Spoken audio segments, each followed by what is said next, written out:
Аспанда жентектелген ала бауыр бұлт баяу ғана көшіп барады. Ақ қарда ала тоқым көлеңке ақырын сырғанайды. Күзгі қатқақ жолмен кібіртікте елбіген бірен-саран адамның қарасы әр жерден бір қадау-қадау көрінеді. Шағын вокзал үйінің темір торлы терезесінің кәшегіне әрең ілініп тұрған сынық әйнегін ұйтқыған жүрдек жел жиі-жиі дірілдетеді. Жағаларын көтеріп, тұмсықтарын тұқырта тығып алған жұрт есік алдында үнсіз тықыршып, теріскей тұстағы жым-жырт мелшиген бағдар шамнан назарын айырмайды. Маңдайшаға керіп тастаған қос құлаш қызыл шүберекте дамыл жоқ. Екілене соққан жел өтіне қарсы кездескенде, транспорттағы эвакуацияға келген балаларға төріміз дайын дейтін ұранның сөздері бірін-бірі бастырмалата қуып кетеді. Ойдым-ойдым қар қос қапталда ғана, жолысты қатқақ, сарғанақ шананың артында сайраған ізде жоқ.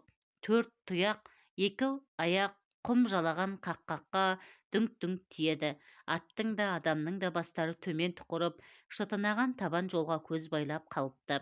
Қоңыр жүзді, таспалай айғыздаған ащы тердің соңғы тамшылары маңдайдағы ойыңқы тай тұяқ таңбада іркіліп кіркілдеп тұр. Құбаш басын көтермей, шу жануар деп көмейден қылғынады. Анда-санда дүмпусіз самарқау естілетін қарлығыңқы дауысқа шұбар аттың еті әбден өліп кеткен. Құлағын жымпитып, селт етпестен қыбырлай береді.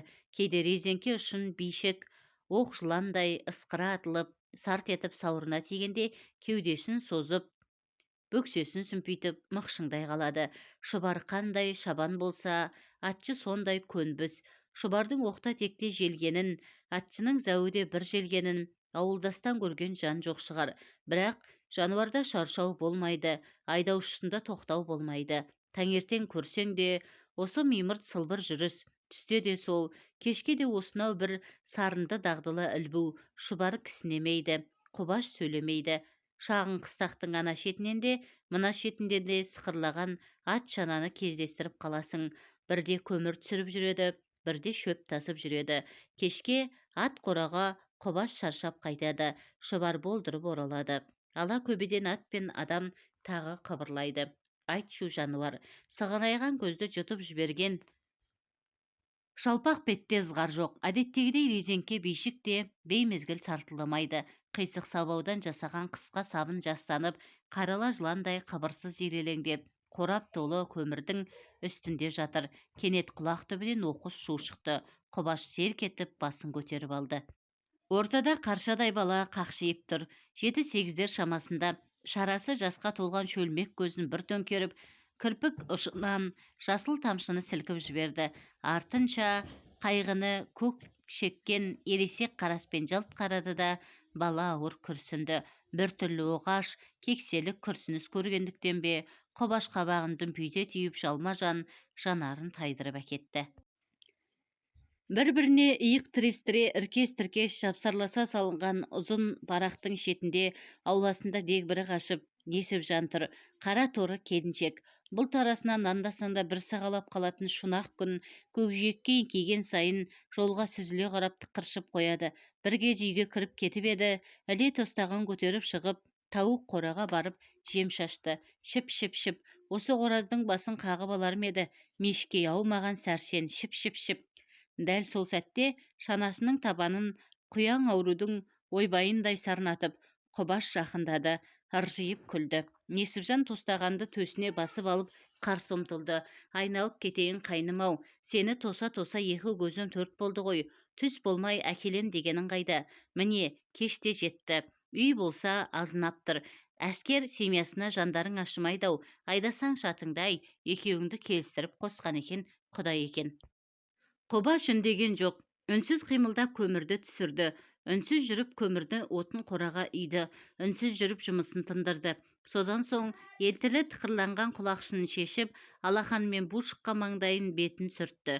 Жем шоқып түртінектеп жатқан екі мекиен мен қызыл қоразға елжірей қарады.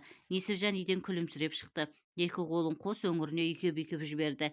Жел айдаған қаңбақтай қу соғыстың салдарынан арамызға кеп қалдың қайным. Күндік жерге көлеңкесін сүрер бәйтерек болдың ғой. Рахмет, сен жалғыз, мен жалғыз, жатсынбай-ақ бір-бірімізді. Құбаш ала көздерін болар-болмас жылтыратып, дүрдік еріндерін арасынан сыза ташып, ризашылығын үнсіз ғана білдірді. Аймаңдай үйге жүр, жуын, шайын ішіп қайт. Келіншек аймаңдай дегенде Құбаш көмір күйесі жұққан доғал саусақтарымен маңдайындағы тай тұяқ таңбаны еріксіз бір сипап өтіп, қорбаңдап теріс айналды. Өй жазған-ай, көңіліңе алып қалдың ба? Бадырайып көрініп тұрған соң қалай айтпассың? Жа жүр енді, жуынып жылынып шық, дастарханда жасап қойып едім, деп Несіпжан еркіндеп келіп, Құбашты жеңінен тартып, үйге қарай жетеледі.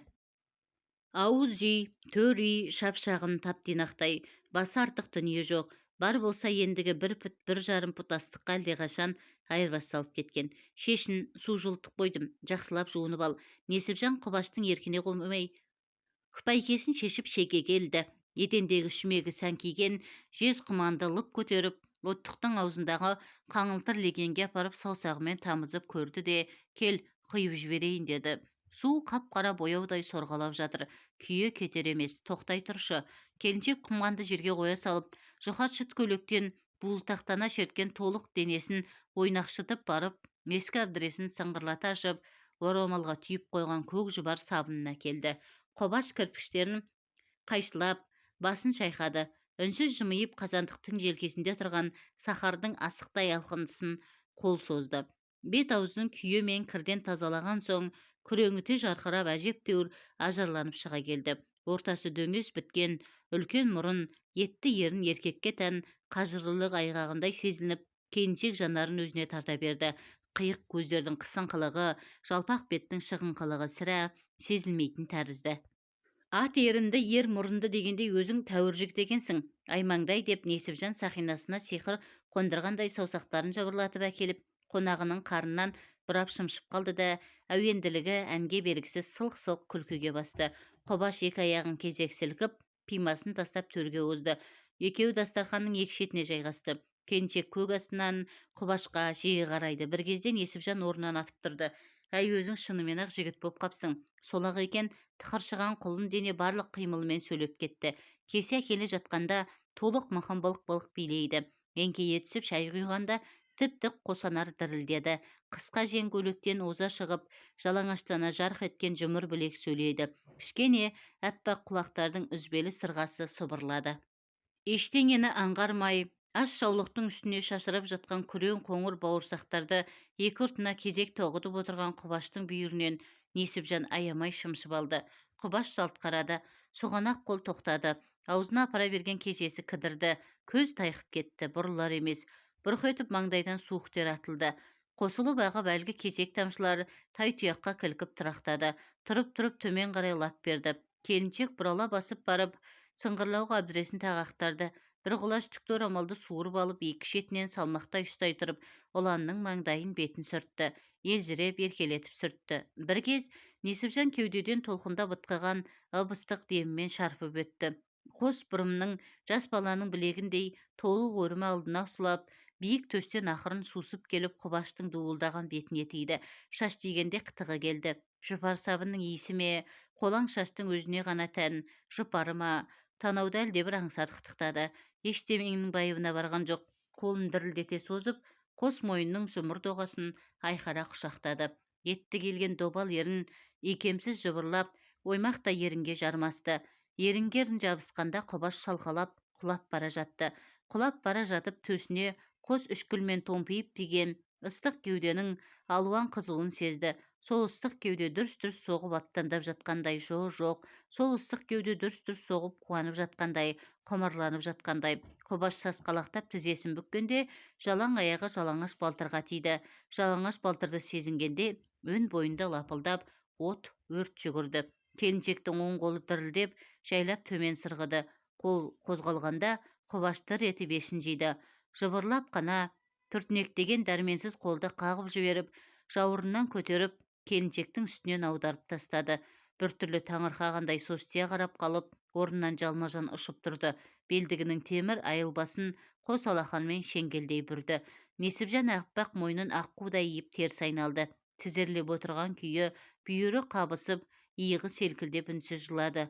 Оң қолымен жер таянып, сол қолын көзіне көлегейлеп басып алыпты. Құбаш күпәйкесін киді. Шылғауын қалай болса солай орап, ауыр пимасын аяғына сұға салды. Есік алдына бара беріп, әлгі бір шетін жайдың оқыс болғанын қатты кінәлі жандай бір қызарып, бір сұрланып қалт тоқтады. Дір-дір етіп солықтап отырған келіншекке аяй қарады. Ақырын тамағын қырнай жөнелді. Несіпжан басын көтеріп алды. Жас тұнған қызарыңқы көздерден ашу атылды. Әй, кетпеймісің енді, құры тез, көрінбе көзіме. Құдайы құрғырға не жазып ем, не? 20-ға келгенде байдан айырылдым, бір ай ғана тұрмыс құрдым. Енді ол күндерді кім қайтарып береді? Күйеуімді кім тірілтіп береді? Қобаш кібіртіктеп төрге қарай бір аттады. Келіншек орнынан сілеусіндей серпіле атып тұрды. Екі жұдырығын тас түйіп алыпты. Кет, жолама маңайыма, жолама. Жүзінде ызалы жек көру сызы бар. Құбаш есікті сарт еткізді. Келіншек күрсініп қалды. Келіншек сылқ түсіп, екі бүктеліп солқылдап жылап қалды. Ат қора іші ала көлеңке. Ақырдағы көк шөпті бырт-бырт шайнаған шұбар ат анда-санда пысқырып қояды. Жеңді білекте ағаш дөңбекті үстінде Құбаш құнысып отыр. Ауыздан сызықтап шыққан буы қарсы алдындағы қисық тіреуге бір елім ұз болып қатып қалыпты. Қолындағы тал бұтағымен жер шұқиды. Алыстан паровоздың талықсып жеткен даусы естілді. Құбашқа селк етіп, еңсесін тіктеді. Сықыр етіп киіз қаптаған аласа есік ашылды. Пимасының табанынан қар ұшқындатып, табалдырықтан Құбаш аттады. Жалғыз бөлменің жер еденінде сумаңдап ала күшік бу жүгірді. Бұдың ортасында қалбақтап қара кемпір Рабиға әжей көтерілді. Жүзі құмырсқаның үйлеуіндей әжім-әжім, өзі шүйкедей-ақ. Денесінен даусы сәйкес емес, самбырлай сөйлейді. Келдің бе Құбашжан, кешіктің ғой, аяз буыптыр ә? Тоңған жоқсың ба? Ой айналайын азаматым деп, Рабиға қарсы жүріп, Құбаштың құлақшынын шешіп, шегеге ілді. Айналып келіп иығына басын төсеп сөйлеп жүр. Құбашжан-ау, білесің бе, аяқ астынан мен бүгін қызды болып қалдым. Енді ұлым бар, қызым бар. Қалың мал беріп, келін түсіріп, қыз беріп, құдағи атанам әлі. Құбашқа елжірей қарап, мейірлі жүзін күлімдетіп, құптайып өтті. Ал ала көлеңке бөлменің ішінде шыдамсыздана көз жүгірткен Құбаш пеш түбінде сүйеп қойған қапшықтай сыналап бүрісіп отырған әлдекімді әрең шырамытты. Түр-түсіне онша зер салмай, тай терінің пұшпағына отыра қалып пимасын шешті. Жуынасың ба? Жермай шақ келмейтін болды. Жаяу май сықсиып не көрсетеді дейсің, тағы біреуін жағайыншы деп кемпір тас кебісін тарпылдатып босаға жақта ілулі тұрған ескі күпінің әлде бір жыртығына қолын тереңдете сұғып жіберіп, ұйысқан мақта суырып алды. Шиыршықтала есіп, май жағып, сынық кесенің төңкерілген түбіне қойды да сіріңке тұтатты. Үй ішінің бұрыш-бұрышына тығылған қою көлеңкесі біршама сейілді. Ал енді анықтап қарашы қарындасыңа, қордың қызынан кем бе? Құбаш көңіл жұқпас қимылмен мойнын бұрды да замат тіксініп қалды. Өңменінен өтердей көкшіл көздер қадалып қалыпты. Қайғыны көп көрген ересек қарасты манағы шөлмек көздер. Бала емес пе, бағанағы бала ғой, қыз дей ме? Құбаш жүзіндегі дүлдамал күдікті көргенде көкшіл шөлмек көздерде сарғылт от тұтанды. Сынылап қойған қапшыққа жан бітіп, жеп-жеңіл қозғалып орнынан ұшып түрегелгенде жұқа көйлектен басқа лыпасы жоқ талдырмаш дененің ақ балтыры жарқ етті. Қыз ғой, бала емес. Жалаңаш балтыр жасырынбай көзге ұрады. Алдамайтын анық белгі сияқты. 16-лар шамасындағы қыз әлі үрке қарап, үрпиіп тұр. Рабиға құшағын жайып қызды бауырына қысты. Неден үріктің, қарағым-ау, отыра бер. Ол Құбаш дейтін ағаң болады. Оны да балағы басырап алғаныма жарты жыл болды деп, Рабиға қызды иығынан басып қайта отырғызды. Өзі буын бұны сықырлап қасына жайғасты. Әй, екеуің тату болыңдар, сынай міне қарайтын тілемсек көз көп, соған себеп тауып бермеңдер. Ой қырым түгенделгендей болғанда мені ренжітпеңдер. Рабиға бет-аузын күбірлеп көбейіп кеткен әжімін онан сайын қоюлата, көзін сығырайта күлімсіреді. Күлімсіреп отырып ернін жыбырлатып, қос алақанымен бетін сипады. Құбаш қимылдамастан бағжиып қалыпты. Көз алдына қос балтыр кезек-кезек алмасады. Жылап қалған келіншек елестейді. Құбаш әлдебір түйсікті енді ғана жүрек қылымен сезінгендей болды. Жылаған Несіпжан емес, жылатқан соғыс екен. Сонау ойналмай қалған, тойланбай қалған жастығының әсем әуеніне ықыластана ұмтылған келіншекті еріксіз бұғаулаған соғыс екен. Бұрқ еткен сәттік сезімін тыйғызбаған да сол екен. Неміс. Жалғыз сөз тітіркенген Құбаш аузынан жиіркенішке толы уыт боп атылды. Рабиға қолымен көзін жасқап елең етті. Қыз жіңішке мойнын соза үрпие қарады. Әй, неміс дедің бе? Неміс болса қайтейін, неміс те болса жетім. Енді менің балам, менің қызым. Құбаш қалың қабағын түйілдіре қызға шұқшия бұрылды. Қызыл көздері кірпік қақпастан тесіп барады. Қарсы алдынан дәрменсіз қызды емес құбыжық көріп отырғандай жұдырығын тас қып құшырлана түйіп алыпты. Неміс содан кейін қара жер тоқпақтап жіберді де етбетінен түсіп солқылдап жылады. Бетін алашаға басып қыстыға булығып жатыр.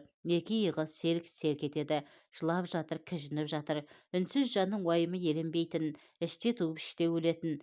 Қызылдатқан кек қыжылы сыздаған жүректе аунап қалып, сол жаралы жүректе қайта тұншығатын.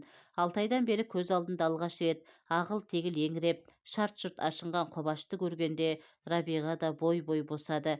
Кәрі жанардан домалай ытқиған сары моншақтар камзолының омырауына үзіліп түсті. Қара түйнектей кеудеңде түйіліп келген құсаң неткен көп еді, пақырым сол. Көңіл қапырығы жыласаң ғана шығады. Жыла, Құбаш, жыла. Неміс дейді, неге кіргізесің, неге жібересің, бірге тұрам ба деп Құбаш басын көтеріп алды да қызды көріп қыжынып қайта жатты. Иығы тынымсыз селкілдегенде сақ-сақ еткен азу тістері неміс, неміс дейтіндей ызалана сықырын көбейтті. Рабиға бүкеңдей еңбектеп келіп Құбашты иығынан тартты, басынан емірене құшақтады. Бол дөнді құлыным, қой Құбашжан. Құбаш құшақтағын жұлқына босап одан сайын екілене еңіренеді. Рабиға орнынан оң қолмен жер тірей көтеріліп, іргеде сүйеулі тұрған ақ сабауын алды. Май құйрықтан аямай осып-осып жіберді. Жә, жетер, еркек басыңмен сонша солқылдағаның не? Ой, кепи етіңе. Әке шешең тап бүгін өлгендей. Жылаусықтауды осы үйге ғана жазып қойғанда тоқтатқаның кезің жетті ғой. Қарап тұрып еңіреп бірдеңе көрінді бе? Кемпір аяқ астынан тұлан тұтып бұрқ етті. Рабиға ашуланғанда Құбаш сап тыйылды. Жабығып қалғандай басын жасқаншақтана көтеріп, ызғарлы жүзге мөлие қарады. Құбаштың ойы: кіріп тар екемін, апа деп сыйлаушем, қас-қабақ есеппен ашылатын тәрізді. Әне, аумалы ықылас бір шүйке басқа әлден-ақ төңкеріліп түсті. Шын жанашыр болса бүйтермеді. Рабиға сөйлеп жүріп сенектегі дөңгелек үстелді домалатып әкелді. Күңкілдеп жүріп дастархан жайып шай жасады. Бүрісіп үнсіз жапақтап отырған қызға тіл қатты. Шыныларды жу, ойбай, түсінбейді-ау енді бұл. Қыз түсінді де басын изеп, өз тілінде біраз шүлдірледі. Оны дауыс шүлдірлеп жетіп, сестенген Құбашқа қатқыл естілді. Өтірік пе, шын ба деп, әлі де болса іштегі күдігіне сенбей жатыр еді. Бөтен тіл ширығып тұрған жүйкесін тоқ соққандай, толқын ұрғандай шым еткізді. Апыр-топыр түрегелді. Жан-жағына бұрылмай апыл-ғұпыл киінді. Құбаш-ау, құлыным-ау, Рабиға жаман шашты. Жайшылықта аузын ашса көмейінен құйылып ақтарылып келетін түйдек сөздердің бірі жоқ. Ысылдаған ыстық леп кемсеңдеген иек қимылмен үзік-үзік шығады. Буын-буыны босап, пеш қасындағы орнынан тұра алмай, саусақтары жыбырлаған екі қолын дірілдете созып, ауа қарманып жатыр. Қоңыр есік ыңырана сарнады да, лап етіп бөлмеге еден жалаған суық ауа ақтарылды. Сылағы түскен кірпіші жалаңаштанған аласа тоқал тамның алды кісі бойы күресін. Рабиға көнетоз шапанның қос өңірін қаусырынып есік алдында бір уыс боп тұр. Көп болды, қимылдар емес.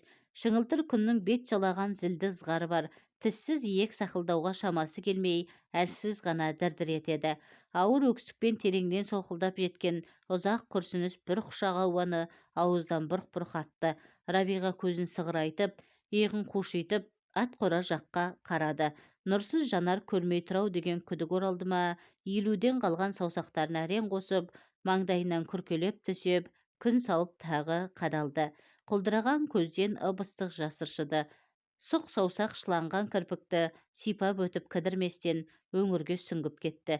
Келмейін деген-ау, сеннен де айырылғаным ба? Тас кебіс тарп-тарп сүйретіліп, табалдырықтан аттар-аттамастан екі жаққа ұшты. Үй суып кетіпті-ау. Кемпір кібіртіктеп келіп, от аузына жүрелеп отырды. Пештің қақпағын ашып, қызарған қоламтаға суық сорған алақандарын тосты. Сәлден кейін қара көсеуді көтеріп, оттықтың астын түртті. Дүр ете жөнелген оттың жарығына үнсіз телміріп ұзақ отырып қалды. От, қайран от. Рабиға пештің түбінде күңкілдеп отыр. шынашағына сеңкитіп қондырып алған шүйке жүн күбірлеген сайын жан біткендей әлсіз ғана дір-дір етеді. Қараң қалғырай сол. Отбасы болып әжік-бүжік сөйлесетін де ешкім жоқ. Бірі мылқау, бірі шүлдірлек. Қайтемін ай бұларды. Дұрыс қой, апа дегенді Құдай ауыздарына салса бірдеңелері кетер ме? Біріне бірі ит пен мысықтай. Рабиғаның дағдылы күңкілдесе кейіс жоқ. Осы күйін қызықтау көп. Сендерді ме сендерді? Тап осы екеуіңді айтпады демеңдер. Тұп-тура өз қолыммен қосам. Сонда көрерсіңдер бұл кемпірдің қиқаңын. Ойпыр-ау, ұлы қыз демейді, қыз ұл демейді, сыйлау жоқ, сыйласу жоқ. Қашан көрсем екі жерде қырсығып отырғандары. Тыңдап отырған ұл мен қыз болса екен.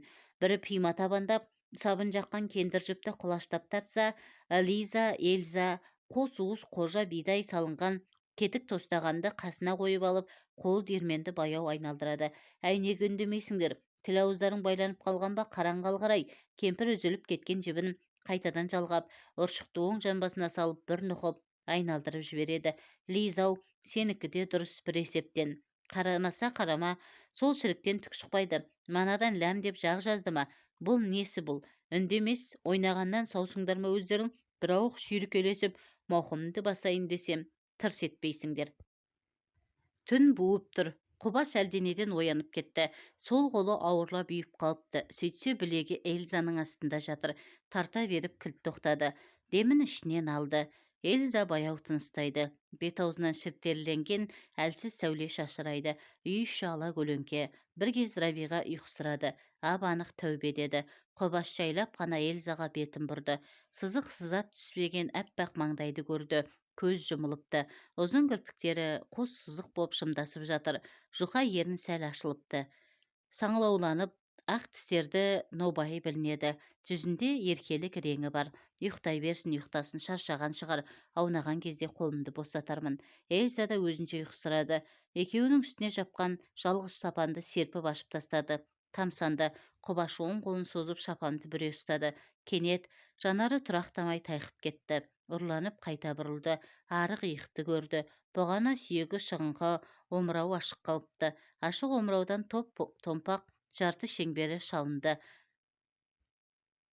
Жып еткен қол шапанды жоғары тартып, әлгі томпайған кеудеге жаба салды. Шалқалап төбеге қарады. Талмен жапқан төбенің қара сылағына қиғаш-қиғаш жарық жүріпті. Сонарға түскен шым-шытырық іздей. Құбаш кірпіктеніп, қаластырып үнсіз күлді. Үндемей қуанды. Несіпжанның жалаңаш балтыры елестеді. Келіншектің жұдырығы елестеді. Содан соң қан аққан мұрын елестеді. Бұрылып қасындағы Эльзаның бетіне үңіле қарады. Ақ селеу шаш толқынданып, иығына қытықтай тиді. Танауына лек-лек жұпар есті. Солақ екен белгісіз қуаныш тұла бойын тоғытып әкетті. Шапан тағы сырғыды. Шапан төмен сырғығанда ақ құбаш лып етіп теріс айналды. Бір лықсып жалма-жан іргеге шегінді. Шегіне беріп шапанды тез қармап жоғары көтерді.